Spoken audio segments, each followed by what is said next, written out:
अस्सलाम वालेकुम एवरीवन, मेरा नाम डॉक्टर फ़ान है और मैं पीजी इंटरनल मेडिसिन हूँ। और आज जो हम टॉपिक डिस्कस करेंगे वो है needle stick injury in health care worker. अगर किसी हेल्थ केयर वर्कर में नीडल स्टिक इंजरी हो जाती है तो हमें क्या प्रोटोकॉल फॉलो करना है और कौन से स्टेप्स हमें लेने हैं, तो आज हम ये डिस्कस करेंगे। तो अगर किसी हेल्थ केयर वर्कर में नीडल स्टिक इंजरी हो जाती है तो नंबर फर्स्ट स्टेप ये है, वो हम इमीडिएट फर्स्ट एड करते हैं। उसमें हम इस तरह करते हैं, we have to wash the injury site with water and then clean it with the soap. तो जो इंजरी साइट होती है उसे हम पहले तो पानी से वॉश करेंगे, उसके बाद वहाँ पे साबुन लगा के उसे क्लीन कर देंगे। और उसके अलावा हमें कोई भी एंटीसेप्टिक वगैरह यूज़ नहीं करना है, जैसे पायोडीन है, स्प्रिट है, अल्कोहल है, तो ये एंटीसेप्टिक्स हमें यूज़ नहीं करने हैं इंजरी साइट पे। और उसके अलावा we do not have to press, scrub और स्क्वीज़ द इंजरी साइट। उसके अलावा हमें उसे दबाना या स्क्वीज़ या स्क्रब करना भी नहीं है। तो नंबर फर्स्ट स्टेप ये होता है।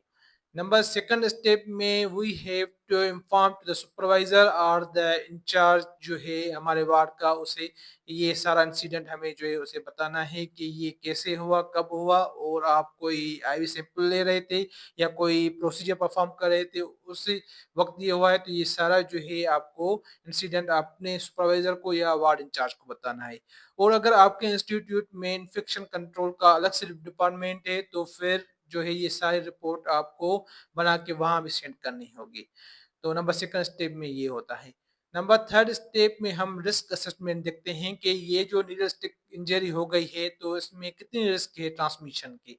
तो उसके लिए जो है हम सबसे पहले तो ये देखते हैं कि ये जो नीडल स्टिक इंजरी हुई है ये आईवी सैंपल लेते हुए हुई है या कोई जो है वो प्रोसीजर परफॉर्म करते हुए हुई है, जैसे थोरेकोसेंटेसिस है, पैरासेंटेसिस है, या कोई जो है आपका सी-सेप का सैंपल लेते हुए ये इंजरी हुई है। और उसके अलावा रिस्क असेसमेंट में हम ये भी देखते हैं कि डेप्थ ऑफ द इंजरी क्या थी, यानी जब ये इंजरी हुई, फॉर एग्जांपल सिरिंज अगर उंगली में लग गई तो क्या उंगली से खून निकल रहा था, तो ये हम देखते हैं। और उसके अलावा ये भी हम देखते हैं कि ये जो सिरिंज थी ये आईवी वाली थी या कोई सॉलिड नीडल थी, ये भी हमें देखना होता है।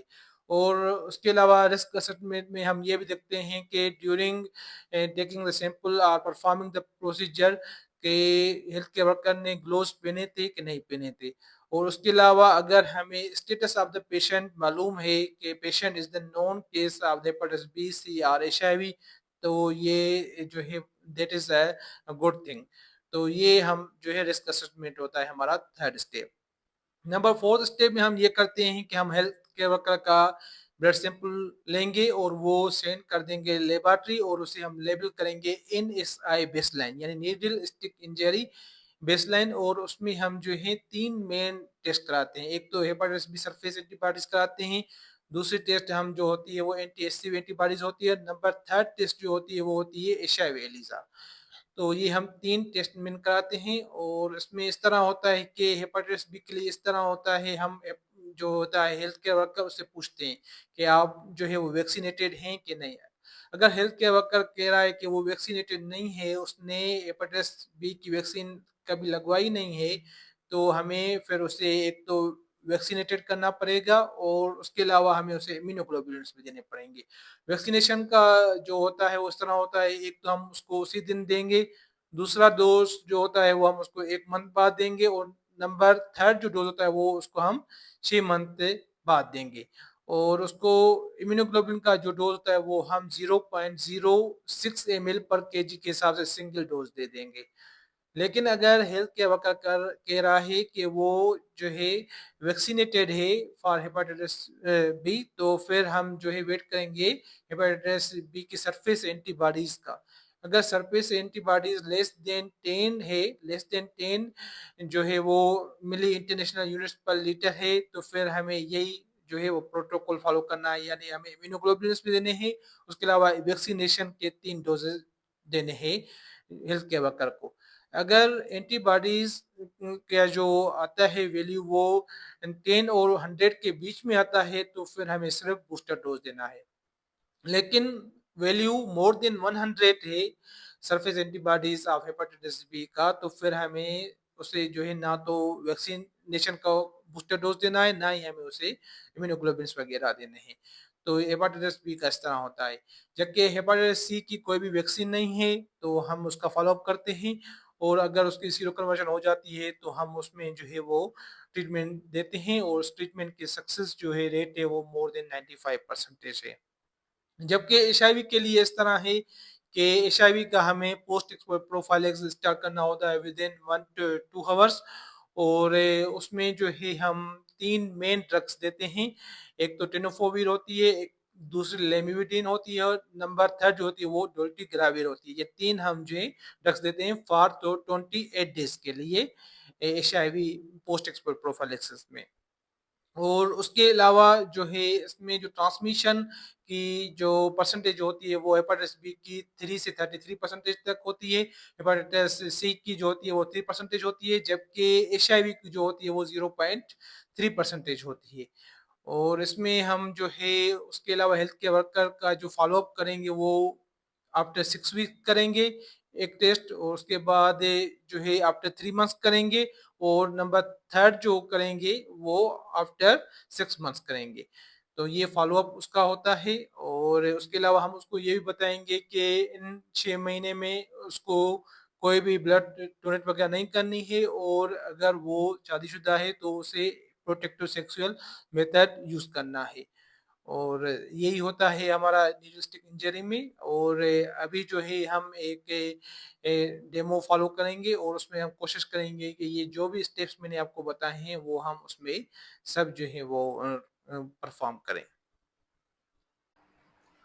अस्सलाम वालेकुम, मेरा नाम डॉक्टर इरफान है, मैं आपकी क्या हेल्प कर सकता हूँ? वालेकुम अस्सलाम डॉक्टर साहब, मेरा नाम डॉक्टर नियाज़ अहमद है और मैं मेडिकल ईमान यूनिट 1 का हाँ, हाउस ऑफिसर हूँ। ठीक है। असल में सुबह जब मैं ब्लड सैंपल ले रहा था मरीज़ का तो उस वक़्त मुझे सुई लग गई हाथ में। अच्छा, तो ये तो बहुत अफ़सोस की बात है कि आपके साथ ये वाक़या पेश आया। क्या आप इस वाक़ये की डिटेल मुझे बता सकते हैं जी थोड़ी? डॉक्टर साहब, जब सुबह मैं मरीज़ का सैंपल ले रहा था तो हाँ। सैंपल लेने के बाद जब सिरिंज में कैप में लगा रहा था, बट क्या हुआ वो मेरे हाथ में चुभ गई थी। अच्छा और इसको कितना टाइम हुआ? ये कितना वक़्त पहले की बात है? इसको डॉक्टर साहब 40 से 45 मिनट हुए होंगे। अच्छा और उसके अलावा जब आपको ये सिरिंज लगी तो क्या आपने उसको पानी से धोया है और जी, साबुन से साफ साफ किया है? जी डॉक्टर साहब, मैंने अच्छी तरह उसको वॉश कर लिया था साबुन और पानी अच्छा से। और उसके अलावा सिरिंज कौन-सी थी? यानी ये आईवी वाली थी या कोई सॉलिड सिरिंज? आईवी वाली सिरिंज। अच्छा और ठीक है और उसके अलावा इसमें इस तरह है कि जब ये आपको सिरिंज लगी तो उसमें खून वग़ैरह उँगली पे नज़र आया या उस पे नज़र आ रहा था? जी, मेरी उँगली पे नज़र आ रहा था। अच्छा, जी। ठीक है और आपने ग्लोव्स पहने हुए थे? नहीं डॉक्टर साहब, ग्लव्स नहीं है पहने। हाँ, तो ये कोशिश करें कि आप जब भी जो है आप सैंपल लें तो आप ग्लोव्स पहना करें और इसमें इस तरह है कि आपने ये जो ऐसे साबुन और पानी जैसे साफ़ कर लिया, आपने बहुत अच्छा काम किया है। अभी इसको स्प्रिट लगाने की या दबाने की कोई ज़रूरत नहीं है, ठीक है? और अभी हम आपका एक ब्लड का सैंपल लेंगे, उसमें जो है हम आपकी जो है बेसलाइन भेज देंगे जिसमें हम आपकी हेपेटाइटिस बी, हेपेटाइटिस सी और एचआईवी का हम आपका स्टेटस देखेंगे। ठीक है डॉक्टर साहब, तो आप इसकी इजाज़त देते हैं? जी डॉक्टर साहब, इजाज़त है, तो आप लेने सैंपल। ठीक है, बस लास्ट में हम जो है आपका ब्लड का सैंपल ले लेंगे और हेपेटाइटिस बी की आपको वैक्सीन लगी है? जी डॉक्टर साहब, बहुत पहले लगी थी। चलो उसकी हम एंटीबॉडीज़ करवा लेंगे, अगर उसकी सतह कम ही तो फिर हम उसका बूस्टर डोज़ दे देंगे।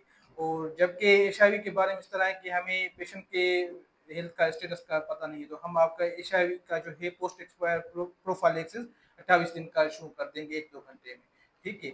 और हेपेटाइटिस सी का इस तरह है कि उसकी कोई भी वैक्सीन नहीं है, लेकिन हम उसका फ़ॉलो-अप कराएँगे और खुदा ना ख़ास्ता अगर उसमें सीरो कन्वर्शन आ जाता है, तो फिर जो है हम जो है उसका भी इलाज करेंगे। ठीक है? और इसमें इस तरह है कि आपको घबराने की कोई भी इसमें बात नहीं है, ठीक है? और आपका जो हम करेंगे फ़ॉलो-अप करेंगे अभी तो ये हमने आपका ब्लड सैंपल लेके हम ये आपकी टेस्ट कराएँगे, उसके बाद ये आपकी 6 हफ़्ते बाद होगी, उसके बाद 3 माह बाद होगी और उसके बाद 6 माह बाद होगी, ठीक। ठीक है? और आपके साथ ये जो वाक़या पेश आया है इसकी हम एक रिपोर्ट बना के इन्फेक्शन कंट्रोल को भी भेज देंगे और उसके अलावा आपका जो कंसर्न डिपार्टमेंट है उसको भी हम ये भेज देंगे, ठीक ओके है? डॉक्टर साहब।